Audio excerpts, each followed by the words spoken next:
Muchas gracias, hermanos. Saludos desde Valparaíso. Estamos acá, gracias al Señor. Todavía en verano, queda algo de verano, algunos días, y me imagino que ustedes están bajo un intenso frío eh, propio del invierno. Pero bueno, la palabra el calor de la palabra nos ayuda a la distancia. Y como ustedes bien saben, la ocasión pasada, martes pasado, tuvimos la oportunidad de estar considerando en los aspectos prácticos de la primera carta del apóstol Pedro, una carta universal, ¿por qué no decirlo? Porque el tema de esta carta tiene que ver con el sufrimiento cristiano, el sufrimiento por causa de Cristo o por una vida consecuente a causa de Cristo. Por lo tanto, el tema es universal, porque el Señor dijo que en el mundo tendríamos aflicción, pero que deberíamos confiar porque yo he vencido al mundo. Por eso la carta fue dirigida a los expatriados, según el capítulo 1, verso 1, o también llamados los expatriados de la dispersión. Creyentes puede ser judíos y gentiles. Hay, hay antecedentes en la carta de que hay un trasfondo judío de algunos y también un trasfondo bastante pagano, pecaminoso, licencioso, de parte seguramente de una gran mayoría. Estos creyentes fueron expatriados en provincias del Ponto, Galacia, Capadocia, Asia y Bitinia, que son provincias que en su tiempo, el libro de los Hechos nos menciona que había el intenso deseo de los apóstoles Pablo, Silas y Timoteo de llevar el Evangelio a aquellas zonas. Pero el Espíritu Santo se los impidió para redirigirlos hacia las tierras de Europa, de Grecia. Ahí tenemos la manera memorable como el Señor obró en lo que fue Filipos, Corinto. Pero las regiones del Ponto, Bitinia, Capadocia, le fueron negadas a los apóstoles, quizás proveyendo la soberanía divina y la gracia divina, por qué no decirlo, el tiempo en que estos expatriados, cuyos nombres no conocemos, hermanos, llevarían la semilla del mensaje a esas regiones. No como una comunidad de apóstoles, de hombres de Dios, que fueron enviados por el Señor para ese propósito, sino como una serie de hermanos y familias diseminadas en estas provincias que irían llevando la palabra del Señor a otras regiones. Así que en ese sentido están dispersos, pero hemos dicho reiteradamente que no están desparramados, como algo sin propósito, sin dirección, como un barco a la vela, sin rumbo, sin carta de navegación. Son hermanos que fueron dispersados como semillas en esas regiones para llevar la palabra de Dios. Y aunque la historia no lo menciona, es posible, hermano, que haya habido resultados de aquella experiencia de, de persecución, de dispersión. A la vez son llamados expatriados porque han sido sacados de sus tierras, de su contexto, de su entorno, de muchas garantías que nosotros hoy en día disfrutamos con la gracia del Señor. Perder familia, perder garantías como terreno, casas, un trabajo, una tranquilidad, una paz, ¿no es cierto? Secular, si usted lo quiere, es algo tremendo. Ninguno de nosotros ha experimentado, entiendo yo, hasta el momento esa realidad. Es posible que en estos momentos hayan en algunas regiones del mundo hermanos que sí estén experimentando estas situaciones. Pero la verdad es que es maravilloso cómo el apóstol Pedro les anima a ellos en los primeros 12 versos, como lo hemos dicho, lo hemos mencionado, recordándoles lo que tienen, no lo que han perdido, no lo que ha quedado atrás, no lo que podrían lamentar, sino aquello que tienen ahora en el Señor, que es la salvación, que es habla de la elección, han sido santificados, han sido regenerados según el capítulo 1, verso 3, están siendo guardados por el poder de Dios para disfrutar una herencia incorruptible, inmarcesible, dice, reservada en los cielos, una herencia incontaminada. Por lo tanto, el apóstol les anima hacia lo futuro, hacia la gloria futura. Él fortalece la esperanza de estos hermanos. A la vez les indica y les avisa que es posible, bajo la voluntad soberana del Señor, que puedan ser probados en diversas pruebas, si así el Señor lo quiere. De hecho, la carta va a ser respuesta, va a ser una explicación a los padecimientos que ellos están sufriendo y quizás habrán de sufrir aún más. El capítulo 4 lo voy a volver a leer, verso 12 parece ser el corazón de la carta cuando dice: amados, no os sorprendáis del fuego de prueba que os ha sobrevenido como si alguna cosa extraña os aconteciese, sino gozaos por cuanto sois participantes, y aquí es la palabra hermosa, comunión, de los padecimientos de Cristo, para que también en la revelación de su gloria os gocéis con gran alegría.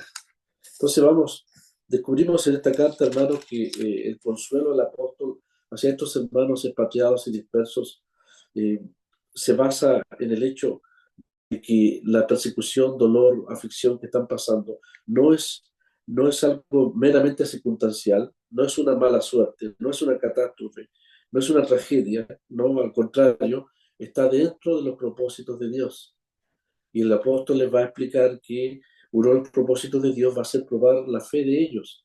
Y no solamente probar la fe como para salir victoriosos, airosos de una persecución, sino para llevarlos a una experiencia más profunda de comunión con el Señor. Más profunda. Eh, el verso 13 del capítulo 4 es uno de los pocos versos en la Escritura que nos hablan de la experiencia del cristiano que sufre en una íntima comunión o participación de los padecimientos de Cristo. Claro, no son los padecimientos vicarios, los padecimientos sustitutorios, vicarios, de la expiación, de la propiciación, fueron experimentados por nuestro amado Salvador una sola vez y para siempre, en el Calvario. Pero quizás a la luz de lo que Pablo nos enseña en sus epístolas, lo que es maravilloso es pensar que hay una cabeza en los cielos, que es Cristo, que es sensible a los sufrimientos de sus miembros, de los suyos aquí en la tierra. Por lo tanto, la experiencia del sufrimiento cristiano lleva a una esfera maravillosa de comunión de Cristo con los suyos que sufren aquí en la tierra. Ahí está toda la verdad de la simpatía, toda la verdad de la gracia del Señor, toda la verdad de su asistencia como sumo sacerdote desde los cielos, toda la verdad de su prodigar el poder, ¿no es cierto?, si es necesario para alentar a los creyentes. Realmente parece, hermano, que solo Pedro lleva, eh, aparte de Pablo también, la verdad del sufrimiento cristiano a esta esfera, quizás desconocida para muchos de nosotros. Hemos dicho varias veces que esta carta fue escrita para avisar a los que poco hemos sufrido por causa de Cristo, que cabe la posibilidad de que seamos sometidos en diversas pruebas si el Señor lo quiere. Diversas pruebas, como va a haber diversas gracias, diversos tipos de gracia para cada tipo de prueba de parte de Dios. El que concede la prueba es el que otorga la gracia. Y ese es un consuelo para el creyente. Deben saberlo también los expatriados acá, que el que ha suscitado, el que ha permitido la prueba, es el que también tiene ya disponible la gracia, el poder, el consuelo necesario para poder vencer sobre esas aflicciones que ellos habrán de experimentar. Es un mensaje a los que poco hemos sufrido. Es un mensaje a los que ya tienen experiencia en el pueblo de Dios en sufrimiento, que les alienta, les consuela. Y es un mensaje también para aquellos que quizás bajo la soberanía del Señor tengamos que pasar por diversas pruebas. No lo sabemos. Los planes del Señor para con nosotros van siendo revelados a medida que vamos avanzando como peregrinos aquí en la tierra. Y las circunstancias que a veces nos golpean, lo sabemos, algunos más que otros, algunos más profundamente que otros, las circunstancias que nos golpean de repente permiten la posibilidad de experimentar esa gracia de parte del Señor, más que una salida, una instancia de profunda comunión con el Señor. Hay hermanos que han padecido, hermanas que han padecido situaciones de enfermedades graves, llamadas catastróficas por el mundo. Otros han visto partir a sus amados, a sus queridos, cercanos. Hay algunos que están en situaciones difíciles de sobrellevar. Para todas ellas hay diversa gracia, diversas pruebas, una multiforme gracia de parte del Señor. ¿Por qué estoy haciendo esta introducción, hermanos? Porque el escritor les va a animar al hecho de la gran salvación que tienen. Tan grande es la salvación que ellos tienen y que nosotros tenemos, que es una salvación que nos fue preparada en el camino. Dios no arregla la carga en el camino. Ellos fueron elegidos, ellos fueron santificados y también rociados, una figura propia del Antiguo Testamento que habla de la redención, rociados con la sangre de Jesucristo. Ellos han sido amados eternamente, con amor eterno te he amado, dice el profeta. Han sido ya objeto de grandes verdades, han sido regenerados, han nacido de nuevo y preparados, por lo tanto, para la gloria futura. Y se está proyectando la vida de ellos, una vez terminado el peregrinar, hacia la gloria. Además, el mismo apóstol, el versículo 10, ha confirmado que los profetas escribieron de la gracia destinada a ellos. Hermanos, qué maravilloso es esto. Hay una gracia profetizada, la gracia destinada a vosotros, a vosotros. Nosotros somos beneficiarios de esa gracia en el presente. Hay una gracia que fue profetizada, que los profetas hubiesen querido conocer plenamente e inquirieron en las escrituras para conocer plenamente estas verdades que ellos escribieron, pero que se nos fueron reveladas plenamente a nosotros. Aún más el escritor dice, habla de los sufrimientos de Cristo y las glorias que vendrían tras ello. Y finalmente en el verso 12 el escritor les recuerda que ellos escucharon y creyeron un evangelio que fue predicado a través de instrumentos guiados por el Espíritu Santo. Dice, ahora os han anunciado estas verdades por los que son los apóstoles y los que predicaban en aquel tiempo, que llevaron el Evangelio, los que os han predicado el Evangelio por el Espíritu Santo enviado del cielo. ¿Por qué hace este énfasis el apóstol, el escritor? Porque les recuerda que la salvación de ellos no fue una mera profesión humana, no fue el asentimiento mental a una nueva doctrina, no fue la estrategia de oratoria y de elocuencia de la capacidad humana que los convenció y que los hizo involucrarse, enrolarse en un nuevo pensamiento.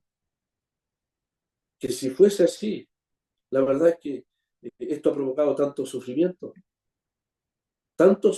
provocado para ellos, haber conocido a Cristo, que realmente cuando ellos pesan el hecho de la experiencia de la salvación, ni por un momento están dispuestos a renunciar a su fe en Cristo, porque la conversión de ellos no fue una obra humana, de humana sabiduría, fue el Espíritu Santo enviado del cielo. Esto enfatiza el poder de Dios, que usó los instrumentos por los cuales se predicó el Evangelio y ellos creyeron esa verdad.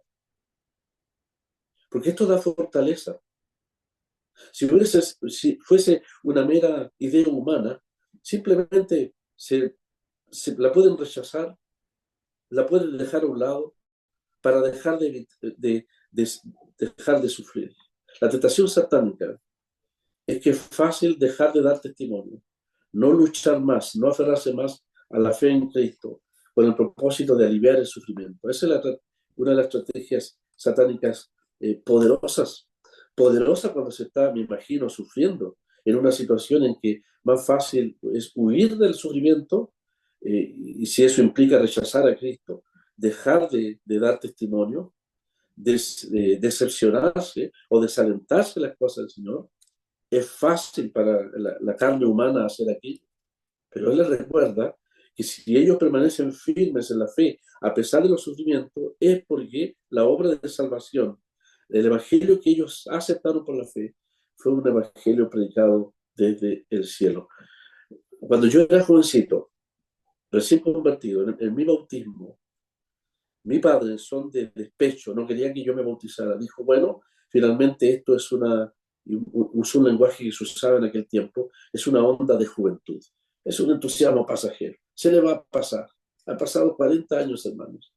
Hay algunos de ustedes que tienen muchos más años que yo en el Señor, seguramente. Y uno mira hacia atrás y evalúa y se pregunta, ¿qué es lo que produjo un cambio radical en nuestra vida?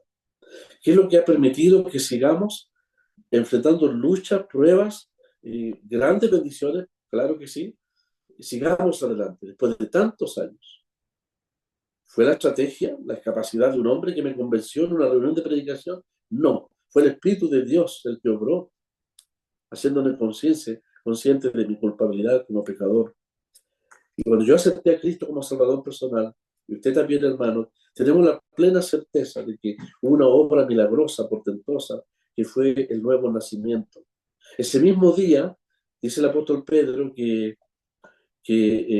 cuando Él nos hizo renacer por su misericordia, para una esperanza viva, ese mismo día se engendró la esperanza. Así como la nueva criatura, la nueva vida nació, ese mismo día se injertó el hecho de la esperanza. Por lo tanto, la esperanza está ligada desde el momento mismo de la conversión del creyente. Y es una característica del creyente en toda experiencia de vida. De manera que el autor a los Hebreos eh, eh, presiona a los creyentes, a los judíos creyentes a los cuales se escribe, para reiterarles que una evidencia de la salvación, más que una profesión de fe, una evidencia de la salvación, es que la esperanza permanece hasta el final, hasta el final. Y esa esperanza es obra de Dios. Por un lado, es nuestra responsabilidad de aferrarnos y descansar en las promesas del Señor, pero por otro lado, es algo inherente de la nueva vida. Hay algo maravilloso y misterioso, si ustedes lo quieren, un doble aspecto de la obra de Dios. Es como la fe. La fe es una responsabilidad del creyente. Es lo que el creyente puede y debe hacer, confiar. Pero Dios también alienta la fe y la fortalece. Y la levanta, la edifica, la fortalece. Eso es maravilloso. Son los dobles aspectos de la obra de Dios. No podemos separarlas. No podemos distinguirlas plenamente. Están ahí presentes. Por lo tanto, hermanos, es maravilloso saber lo que el Señor está haciendo aquí con estos expatriados.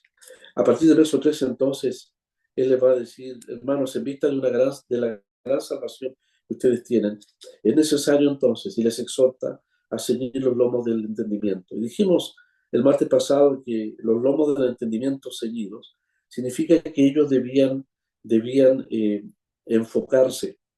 Usamos una palabra que espero que se haya entendido, mentalizarse. Como el soldado que va a ir a la guerra está mentalizado, ajusta sus correas de sus zapatos, de sus sandalias, de su equipo de guerra, está mentalizado.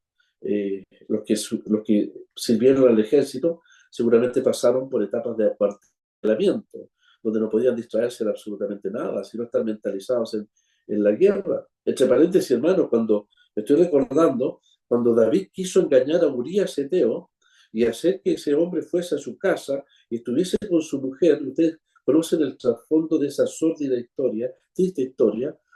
Urías Eteo es un ejemplo de un hombre que tenía la mente puesta en las batallas de Dios como soldado. ¿Cómo de ir a la casa? ¿Cómo de estar con mi mujer? Dice. Si Joab, mi general, está en el campo de batalla y el arca de Dios está allí también. No era tiempo de, no era tiempo de descanso, era tiempo de batalla. Ahí hay un hombre que tiene la mente seguida en la batalla. Israel cuando sale también de Egipto, tiene la mente ceñida en la inminente venida, la esperanza, la expectativa de la inminente salida, ese día memorable cuando el ángel tristemente mataría a miles y miles y miles de primogénitos, excepto los primogénitos de Egipto, porque era un momento de salida. Entonces, ceñir los lomos es una figura del soldado, del peregrino, si usted lo quiere, del sacerdote, implica tener la mente puesta en la inminente venida del Señor. Y disculpen, hermanos, si vuelvo a reiterarlo, pero cuando el apóstol en el verso 13 dice, y esperar por completo, significa que la esperanza allí debe ser cabal y definitiva. Porque nuestra conversión, la entendemos así, no fue algo emocional, no es algo momentáneo, no es un entusiasmo de un tiempo. La esperanza debe ser cabal y completa. ¿Hasta cuándo debemos esperar?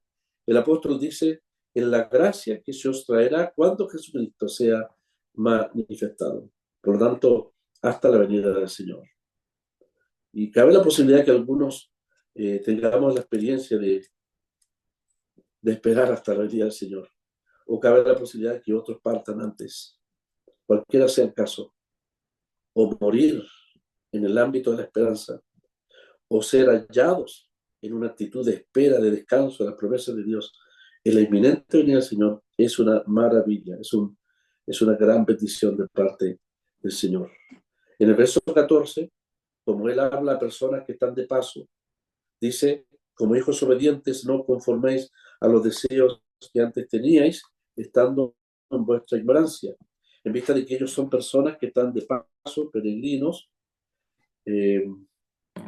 Ellos no deben conformarse a los moldes, a los esquemas de este mundo. Esa es la palabra que el escritor está usando. Una característica del creyente es la obediencia. Así como la esperanza nace el día de la conversión, y esta debe ir acrecentándose, fortaleciéndose, es una esperanza viva, dice la Escritura, es una esperanza que crece. Así también, una otra evidencia de que somos hijos de Dios es la obediencia. Una característica del Hijo de Dios, de la naturaleza del creyente, es la obediencia. Una característica del inconverso es la desobediencia. La carta a los Efesios habla de los hijos de desobediencia. Eso éramos antes. Éramos hijos de desobediencia y éramos hijos de ira también. Pero ahora, cual palo tal astilla, lo digo con reverencia, cual padre tal hijo. Así también, como los hijos deben ser obedientes, el verso 15 nos exhortará a que también reflejemos el carácter de nuestro Padre. Los deseos del verso 14 que antes teníais son los deseos groseros, terribles, perniciosos, que no solamente tienen que ver con lo sucio, lo inmoral, aquello que la carne permanentemente está queriendo suscitar, ¿no es cierto?, en nosotros, sino que tiene que ver con el aspecto del alma. Pueden ser perfectamente orgullo, vanagloria, eh, interés personal, eh, unas dificultades en las relaciones entre hermanos. Son las características propias de la vieja vida, del viejo esquema, de una naturaleza caída, arruinada por el pecado, pero que ahora dice, somos los hijos de la obediencia. Antes estábamos en ignorancia, ahora conocemos la palabra de Dios. Y a partir del verso 15, entonces, hermanos, a partir del verso 15, el apóstol nos presenta la segunda razón o la segunda respuesta que debemos dar a una salvación tan grande. Hemos dicho que la primera respuesta a una salvación tan grande que Dios espera es una fe permanente, una fe cabal, una fe, una confianza, como habéis dicho, una esperanza hasta el final. Que el Señor nos ayude a vivir permanentemente enfocados en la venida del Señor. Bueno, yo no soy experto en el idioma en que fue escrito, pero entiendo que la gracia que se os traerá es la expresión más inminente en todo el Nuevo Testamento. Juan y el apóstol Pablo nos hablan de la venida del Señor como un hecho próximo, inmediato. Pero Pedro, cuando usa la expresión que se os traerá, significa que el Señor viene ahora. Eso significa, viene ahora. Es como si ya no hubiese más dilación, no hay más tiempo, no hay un mañana. Así para el converso no hay un mañana en cuanto a la salvación, así para el creyente no hay un mañana en cuanto a su responsabilidad. Es como que el apóstol nos dice que ajustemos todos nuestros proyectos, todas nuestras prioridades, toda nuestra lista de tareas y nuestra agenda, si fuese necesario. Qué maravilloso sería si viviésemos a la luz de aquello. Porque en primer lugar, nuestra fe o nuestra confianza, nuestra esperanza sería más firme. No nos dejaríamos distraer por banalidades o vanidades o cosas superfluas de este mundo, que aunque legítimas, nos pueden desviar de la única meta que tenemos frente a nosotros. Ser hallados en una actitud de confianza, de servicio, de obediencia al Señor. Ser hallados no enredados en las cosas de este mundo, no en el molde de este mundo, con su mentalidad en todos los aspectos, religiosos, políticos, sociales, comerciales. Hay un molde. Veíamos el martes pasado que Satanás quiso atrapar en ese molde al Señor. En primer lugar, le suscitó que cambiara las circunstancias. Si tenía poder para cambiar las circunstancias, ¿por qué habría de sufrir? Es como que le dijo, para de sufrir. Si tienes el poder para dejar de sufrir, cambia las circunstancias. Pero el Señor dijo, no, de toda palabra que sale de la boca de Dios, el hombre vivirá. Lo quiso lanzar, o que se lanzara desde el pináculo del templo, una alusión a lo mejor a un advenimiento glorioso, majestuoso, para impresionar a muchos en Israel, pero que no era el camino de la cruz. El reconocimiento de Israel habría de ser mediante el mensaje del Evangelio, no mediante la grandeza de un advenimiento, que será grande cuando el Señor venga por nosotros, y que será esplendoroso y glorioso cuando Él venga con nosotros, como bien lo grafica Apocalipsis, ¿no es cierto? En caballos de gloria, caballo blanco, seguido por los ejércitos celestiales y con su esposa. Quiso atraparlo en el molde de este mundo de la gloria humana, y el Señor triunfó sobre aquello. Así también los expatriados y dispersos no deben dejarse atrapar por las banalidades de este mundo. Otra tentación satánica, otra trampa del enemigo, es que en un ámbito de sufrimiento, de aflicción, es fácil tirar la toalla, colgar los guantes, dejar de luchar.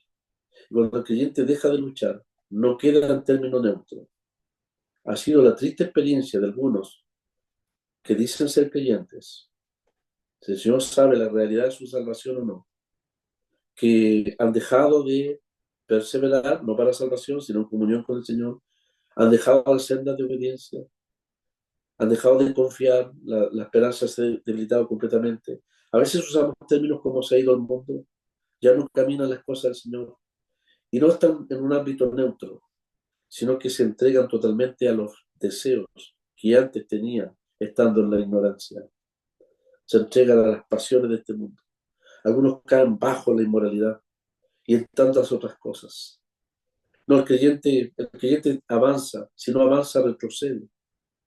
Aquí en la ciudad donde yo vivo, es difícil tener bicicletas, porque todo es subir o bajar. Son cerros, subir y bajar. Vivo cerca del hermano Patricio. El hermano Patricio vive en un cerro donde definitivamente, si usted intenta tomar una bicicleta, o muere o la deja a un lado, porque o se va para arriba o se va para abajo, es imposible, rápidamente. Pero ustedes saben que como niño, cuando uno anda en bicicleta en una subida y deja de dar vuelta a la rueda, usted no se queda en neutro, ¿no es cierto? Usted retrocede inmediatamente. O avanza o retrocede inmediatamente. Entonces Pedro teme. El gran temor de Pedro, ¿cuál pastor? Es que sea tan dura la prueba de estos hermanos que estén bajo la tentación de tirar la toalla para entregarse a lo que la carne siempre está pidiendo, a lo que el viejo hombre siempre está atento ahí, a la debilidad del creyente, para tomar el control y retroceder a esferas o estadios de inmoralidad quizá peor que lo que antes éramos. No debemos sorprendernos de aquello. Por eso, la gran exhortación a la santidad, desde el verso 15 hasta prácticamente el verso 19, el apóstol Pedro va a exhortar a los creyentes a que eh, expresen una respuesta de santidad al Señor, aún en medio de los sufrimientos en que ellos están. Y vuelvo a repetir, hermanos, el bosquejo, si se trata de la santidad, en el verso 15 tenemos eh, la primera razón por la cual ellos deben ser santos, porque el carácter de Dios, la naturaleza de Dios es santa. Vamos a ver el verso 15. Sino como aquel que os llamó es santo, sed también vosotros santos en toda vuestra manera de vivir. Ahí está la primera razón por la cual deben ser santos, por el carácter de aquel que es su Dios y Padre. Y lo dice también el verso 16, porque está escrito, sed santos porque yo soy santo. En el verso 17 está la segunda razón, y es porque el carácter de juez de nuestro Padre está presente. Yo no sé si lleguemos hoy día al verso 17, pero si no llegamos, quiero adelantar que este verso 17 debe causarnos un profundo temor y reverencia, una permanente actitud de reverencia y temor. Vivir en la conciencia de la venida del Señor, vivir en la conciencia de la presencia del Señor en medio nuestro. El que escucha lo que conversamos en secreto, en las relaciones sociales entre hermanos, en casas o visitas o en el local, lo que se susurra o murmura entre pasillos, él escucha todo, él toma nota de todo. El único que tiene autorización para tomar nota de los actos de los creyentes es el Señor, no nosotros. Tomamos nota para ver qué cosa pendiente tengo con un hermano. Aquí el Señor es el que toma nota. La expresión el que juzga. Dice, si invocáis por Padre aquel que sin acepción de personas juzga, no dice juzgará. Hay una instancia de juicio para la iglesia, de examen, que será el, el tribunal de Cristo. Hay un examen, hay una instancia de juicio terrible para el mundo, que será el gran trono blanco para los inconversos. Y hay una instancia de juicio para las naciones, según Mateo 25, cuando el Señor venga, habrá una instancia de juicio para las naciones. Pero el juicio del Señor es actual, presente, para el pueblo de Dios. Si nosotros viviésemos en ese temor, en esa conciencia de que el Señor está escuchando, aprobando o desaprobando, pero no solamente escuchando, está juzgando, juzgando.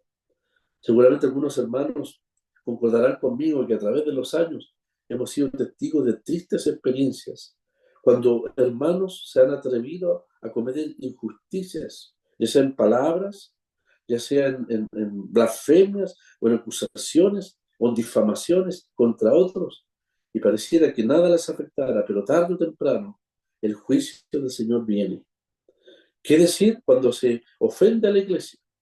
Cuando, como dice la escritura ahí, el apóstol Pablo en 1 Corintios 3, cuando alguien destruye el templo de Dios, ya sea por mala doctrina, ya sea por maldad o pecado, o ya sea por división o desprecio al pueblo de Dios, sin lugar a dudas, el que, sin acepción de personas, juzga y tarde o temprano hará valer su veredicto y su mano sobre aquellos que osan eh, pecar contra su pueblo, contra su pueblo. Entonces, no es necesario que lleguemos a esos extremos para que el Señor nos juzgue. Basta que nuestras palabras, ¿no es cierto?, nuestras acciones impropias, el Señor toma nota de ellas. La historia ha confirmado. La historia donde yo por la gracia de Dios, he podido vivir con tantos años, con tantos hermanos, ha demostrado aquello. Debemos vivir en temor del Señor. Por eso debemos ser santos. ¿Por qué debemos ser santos? Porque aquel que invocamos como Padre es aquel que sin excepción de personas juzga. Y el pecado del creyente es tan grave como el pecado del inconverso. Si no fuera por la sangre de Jesucristo, vertido una sola vez para siempre, que nos limpie de todo pecado, eso habla de su virtud, de su eficacia permanente para el triste pecado del creyente. Si no fuera por el abogado que tenemos delante del Padre, que no nos justifica, es decir, que no, que no, que no diluye, ¿no es cierto?, que no le baja el perfil a nuestro pecado.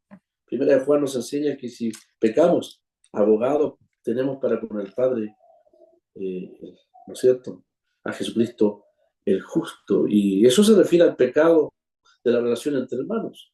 tenemos comunión los unos con los otros. Pero si hubiese pecado, abogado tenemos para con el Padre.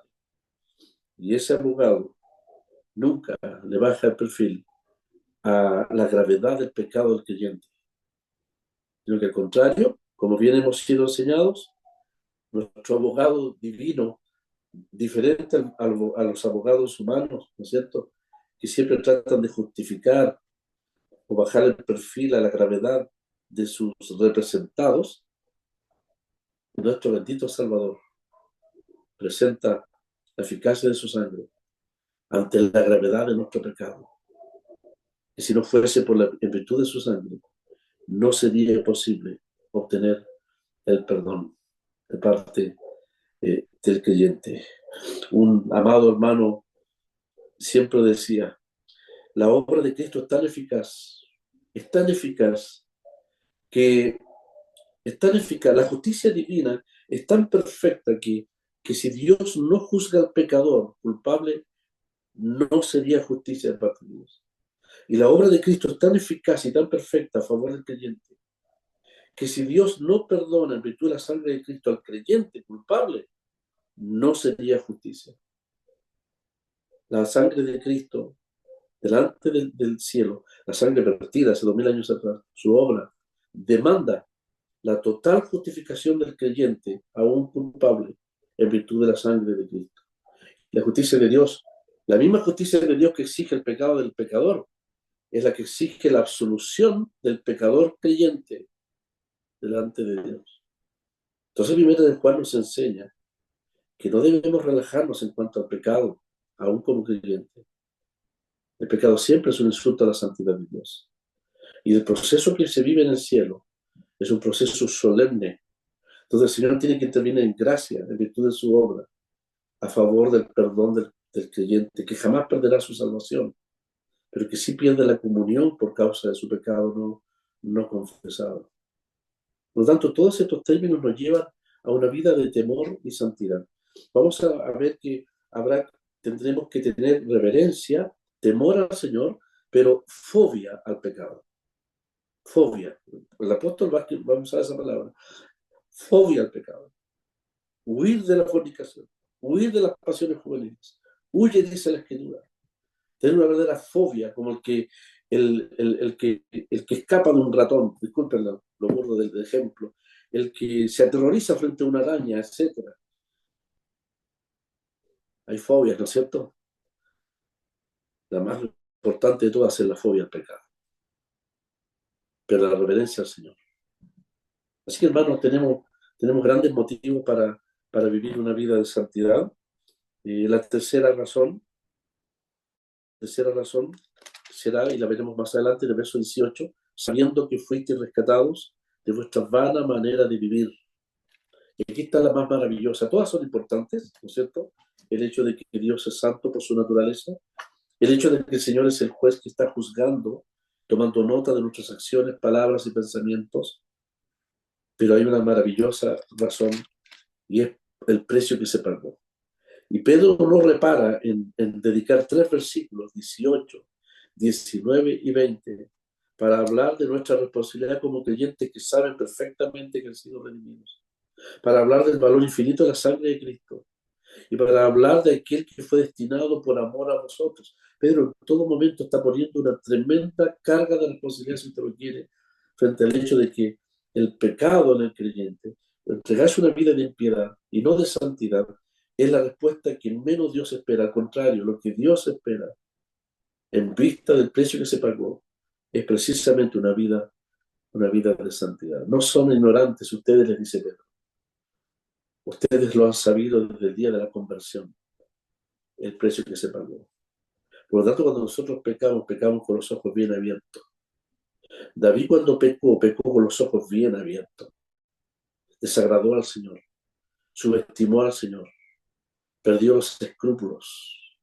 Tanto fue el lugar que le dio a la carne que perdió los escrúpulos. Echó por la borda toda fobia al pecado y todo temor al Señor.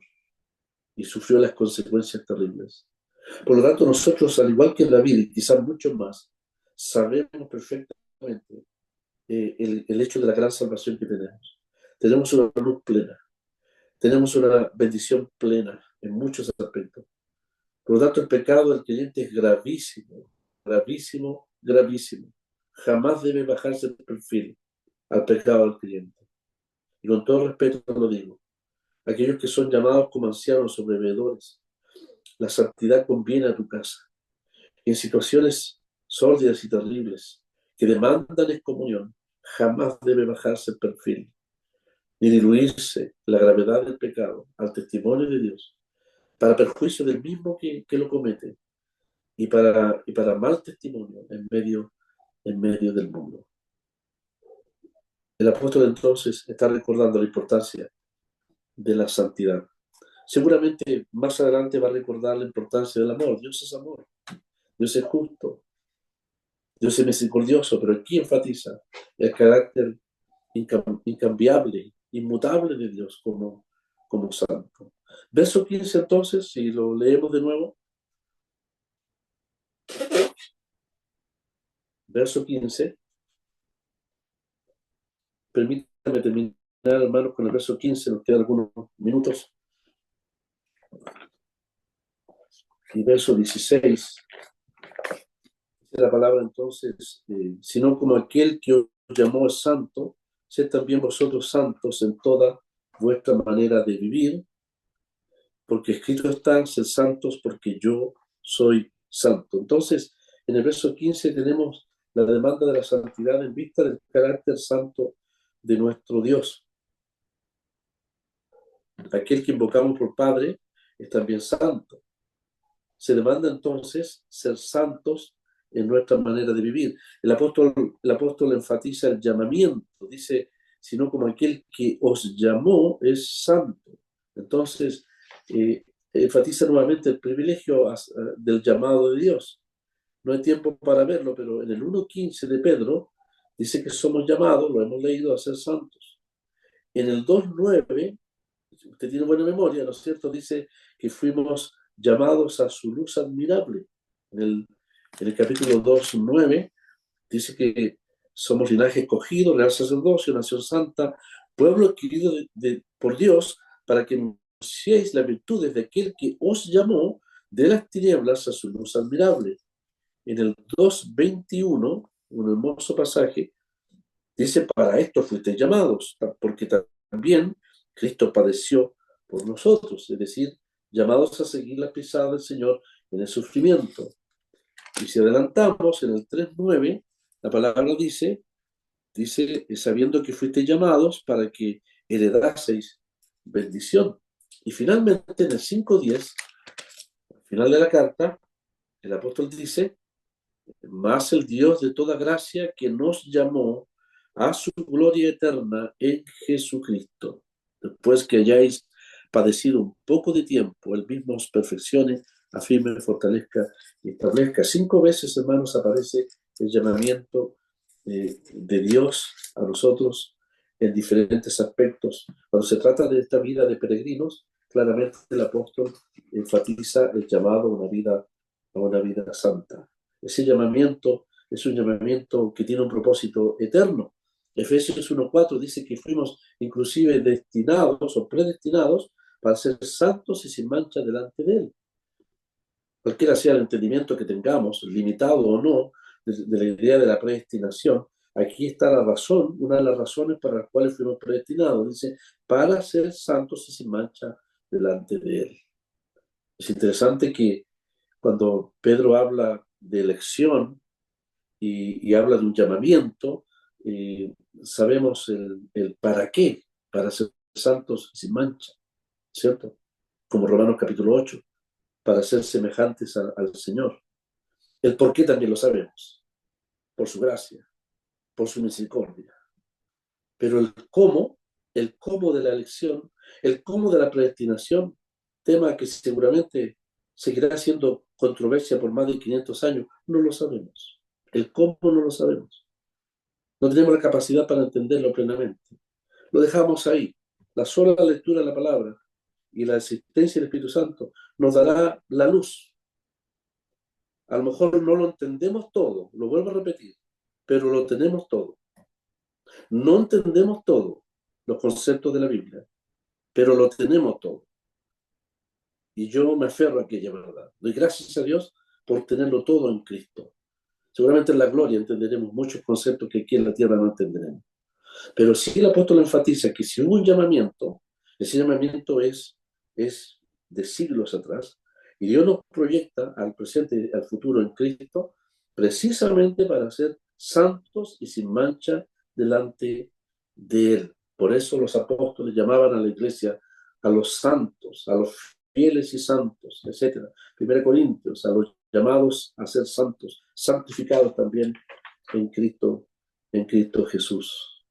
Entonces el apóstol dice, sino que aquel como os llamó es santo, sed también vosotros santos en toda vuestra manera de vivir. No sé si hay hermanos que les gusta la estadística bíblica, es interesante, dentro de todas las estadísticas que uno puede encontrar en la palabra, Pedro recurre a expresiones que las repite varias veces. Si hemos visto la esperanza, vamos a ver una palabra escogida del apóstol Pedro, es sufrimiento, pero también hay una palabra preciosa, gloria. Esperanza, sufrimiento, gloria. Son expresiones muy importantes. Pero también la expresión vuestra manera de vivir aparece 7 veces en esta carta. 7 veces. Yo las voy a mencionar. Usted que ha leído la primera carta de Pedro se va a recordar inmediatamente el valor de ella. Por ejemplo, fuiste rescatado de vuestra vana manera de vivir. 1 Pedro 1:18. Sed vosotros santos en toda vuestra manera de vivir. Lo estamos leyendo. 1 Pedro 1:15. Debemos serlo porque Dios es santo, ¿no es cierto? Segunda de Pedro, ya saltando a la segunda de Pedro 3:11. Dice, debéis vosotros andar en santa y piadosa manera de vivir. Esto significa que debemos hacerlo en vista de lo que queda por delante, ¿no es cierto? El apóstol Pedro dice en segunda de Pedro, puesto que todas estas cosas han de ser desechas, hablando de la gran explosión que habrá al final de la historia, ¿no es cierto? Cuando los cielos y los elementos serán deshechos,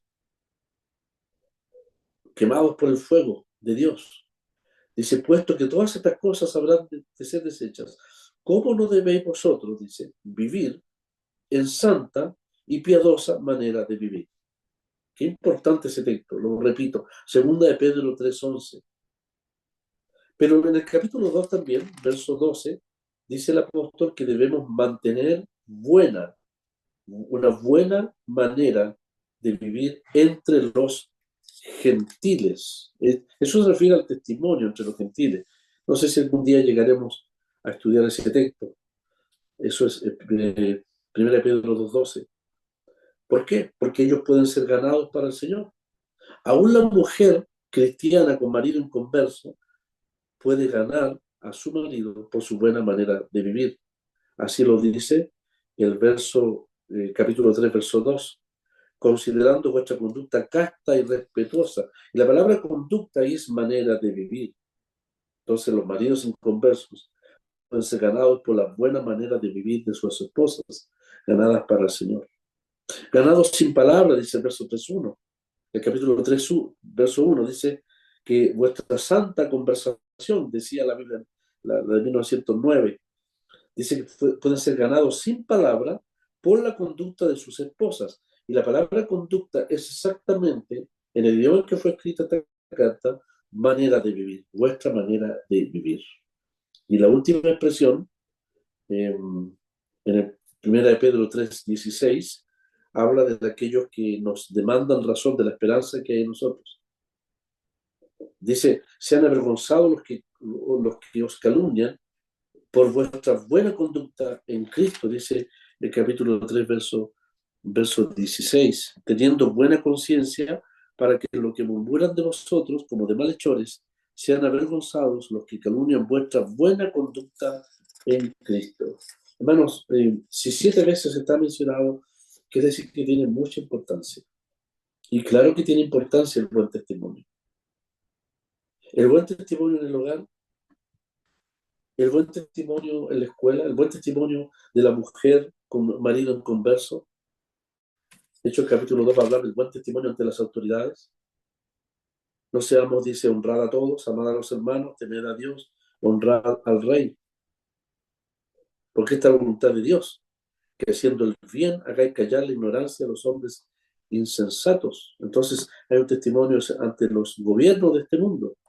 Hay un testimonio ante una buena manera de vivir ante los patrones. Por eso los criados son exhortados a estar sujetos, no solamente a los amos buenos y afables, sino también a los difíciles de soportar. La buena conducta en Cristo, la buena manera de vivir, también tiene que ver con el ámbito del matrimonio.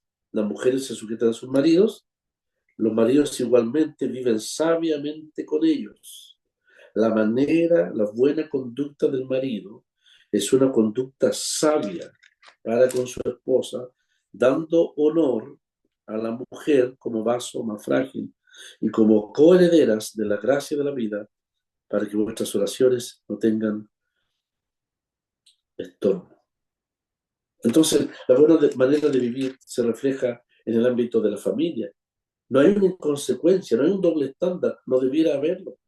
Debiera haber transparencia. El mundo en el ámbito social, matrimonial, en el ámbito laboral, etcétera, demanda del creyente consecuencia, no un doble estándar. La buena manera de vivir es transparente adentro, en el ámbito de la intimidad familiar, de la asamblea y también hacia afuera. Esa buena manera de vivir es la que puede lograr cautivar el corazón y la conciencia de aquellos que en el ámbito de estos dispersos o expatriados rechazaban el Evangelio, los blasfemaban injustamente. ¿Cuánto más nosotros, no es cierto?, debemos expresar un buen testimonio ante el mundo? Y ese testimonio está basado también en el ámbito de la santidad. Termino el texto nuevamente. Verso 15. Sino como aquel que os llamó es santo, sed también vosotros santos en toda vuestra manera de vivir. Porque escrito está, y Pedro toma toda la fuerza de la palabra de Dios, recurre al Levítico. Escrito está, sed santos. Y esto es un imperativo de parte de Dios. Si usted lo quiere, es un mandamiento. Aquí no hay una opinión, ¿no es cierto? Como cuando a nuestros hijos les mandamos a hacer algo sin discutir. Sed santos, porque yo soy santo. Entonces, la santidad de Dios revela, este texto revela la naturaleza o la verdadera naturaleza de Dios, una naturaleza absolutamente santa. Este texto, 15:16, para terminar, revela el estándar de la santidad de Dios. Ser santos porque yo soy santo. Dios no exige menos. Un autor dijo lo siguiente, que quiero leer antes de terminar. Así como la naturaleza de la luz es igual en el sol o en la luz de una vela, lo vuelvo a repetir, así como la naturaleza de la luz es igual en el sol o en la luz de una vela, así la naturaleza de la santidad perfecta es la misma, ya sea en Dios o a través del hombre salvado. Cuando Dios nos llama a ser santos, es un llamado a expresar su propia naturaleza a través nuestro, como fruto de la obra de Dios. La intensidad del sol es más grande que la intensidad de la luz de una vela, pero la naturaleza de la luz es la misma en ambas fuentes de luz. No hay diferencia en la luz de la creación. La naturaleza de la luz es la misma. Dios es luz. Y aquellos que somos hijos de luz debemos expresar, a lo mejor no la intensidad del sol, quisiéramos tener la intensidad, la perfección de la santidad de Cristo, santo sin mancha, apartado de los pecadores, más sublime que los cielos. Pero me consuela saber que aunque sea una pequeña vela, allí en el trabajo, en la oscuridad de la escuela, en la oscuridad de la familia inconversa, en la oscuridad de su barrio, esa pequeña vela tiene la misma naturaleza de la esencia de la luz. Solo un creyente la tiene. Porque así como nuestro Padre es luz, nosotros también somos luz en el Señor. Que el Señor nos ayude, pues, a responder a la gran salvación que tenemos en una esperanza permanente hasta que Él venga. Él nos dará la gracia, Él nos dará la gracia, que ya sea por muerte o por manifestación del Señor, completemos nuestro peregrinar cabalmente, sin retroceder en la esperanza. Él nos dará también la fuerza para vivir por su Espíritu en una vida de santidad. Es la respuesta que el Señor merece frente a una gran salvación. Que el Señor bendiga su palabra, hermanos, le bendiga ampliamente a todos allá en donde el Señor les tiene para su gloria. Gracias.